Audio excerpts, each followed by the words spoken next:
Hello everyone, I'm MacLeod and welcome to the first annual Movies and Milk Comedy Gala. We're all having a good night! That's right, we're still in lockdown, meaning that this club is completely empty, and by club, I mean the recently built extension to my house, because all the clubs are currently closed. Anyway, let me be the first to introduce you to our first act. He is one half of Movies and Milk. It is Michael McGorry! Thank you, Michael. Let's all give it up for our host, Michael McGorry, everyone. Right, okay, so I thought I'd start off with a simple knock-knock joke. Knock-knock.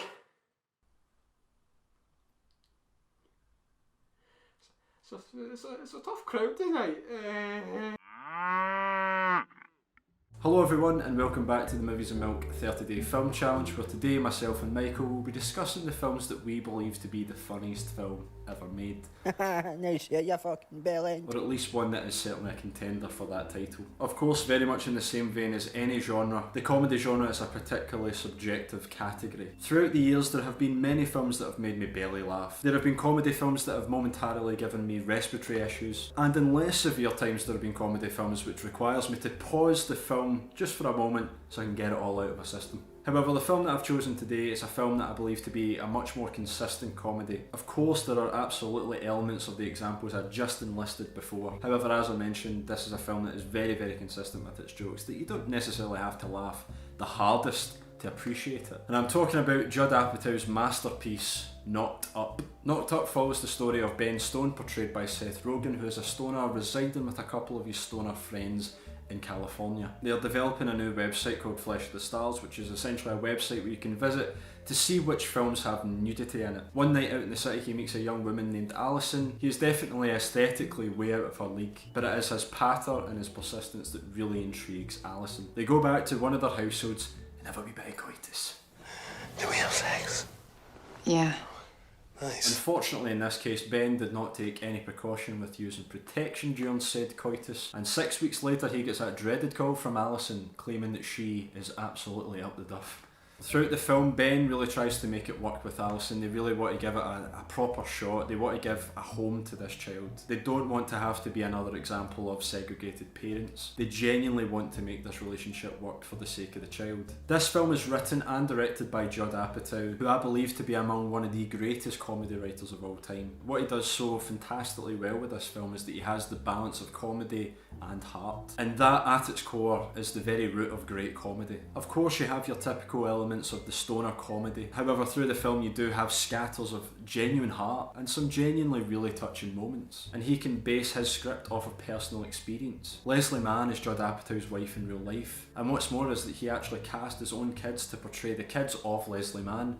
You see where I'm going with this? The biggest credit that I can give to the film is that it all feels very, very genuine. So when that comedy hits, it feels very, very reminiscent of things that you and I have probably went through in our life. And sometimes feels like a documentary. It feels as if the camera's just been set up and we're watching a family converse around a dinner table. The dialogue is incredibly realistic. The arguments and the tribulations that the characters get into throughout the film feel very real. They feel very in the moment. The performances, especially for a comedy film, again feel very real. It never feels like anyone's acting in this film. These are all trademarks of a fantastic director. And Judd Apatow is definitely a fantastic director and screenwriter. So if you have not seen Knocked Up, I highly implore that you do check it out. There must have been something in the water in 2007 for all these great comedies to be released. I mean, we had Superbad, Knocked Up in the same year. Two films that I've spoke about on this channel already. It may not be the funniest film of all time, but it certainly is one of the most consistent comedies, in my personal opinion. I forgot the milk again. That's me there. So anyway, I'm going to pass you back into the very capable hands of Mr. Michael McGorry, so Michael, please take it away. So for me, this was the hardest entry so far. So many of my favourite films of all time are comedies. I mean, comedy is my favourite genre, if it is done right. If it's done poorly, then it ends up being my least favourite genre. So as such, there was about 50 movies that I could have easily talked about in this video. And for the longest time I was thinking maybe Team America Wild Police or What We Do in the Shadows. But then I figured, what's a comedy that doesn't get talked about nearly as often as those other films? And then I thought, 2009's Black Dynamite. This parody slash homage of blaxploitation films from the 1970s tells the story of Black Dynamite, would you believe? I mean, I wouldn't know unless I watched the film myself. A god among men who has the ability to shag more than one woman at a time and has a body that you can only dream of having. I mean, I'm not gay, but Christ, if Black Dynamite called me up right now and said, do you want to go on a date or a one night stand, I'd definitely take him up on the offer. Anyway, yes, what was it? Black Dynamite. The film Black Dynamite, not Black Dynamite as a person, no. Yeah, so Black Dynamite. This film tells the story of Black Dynamite as he aims to seek revenge on the people that killed his brother, before getting caught up in this big massive drug conspiracy and inevitably raging war on all the people that sell drugs in his community. But Black Dynamite, I sell drugs to the community. And yeah, this film is, it's so funny. It is so quotable, and it does the homage so well that if I didn't tell you that the film came out in 2009, you would have probably thought that this was just another blaxploitation film from the 70s.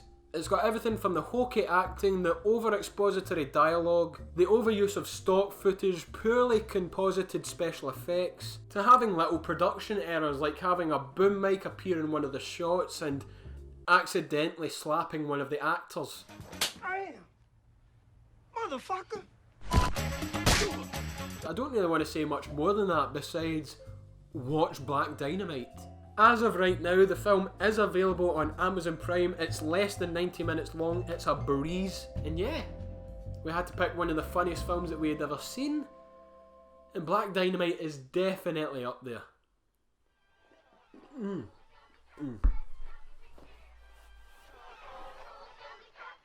It's Black Dynamite in the phone. Yeah, sorry folks.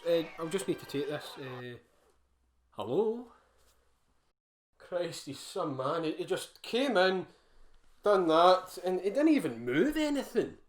How did he do that? Anyway, thank you so very much for watching, ladies and gents. If you enjoyed, please be sure to leave a like, subscribe to the channel, and tell us in the comment section down below what one of the funniest films that you've ever seen is. And if you haven't done so already, please be sure to head over to the Movies and Milk Instagram where you can find the 30-day movie challenge template. And until next time, stay safe, don't do anything stupid, and we'll see you again tomorrow. Had a lovely day, baby.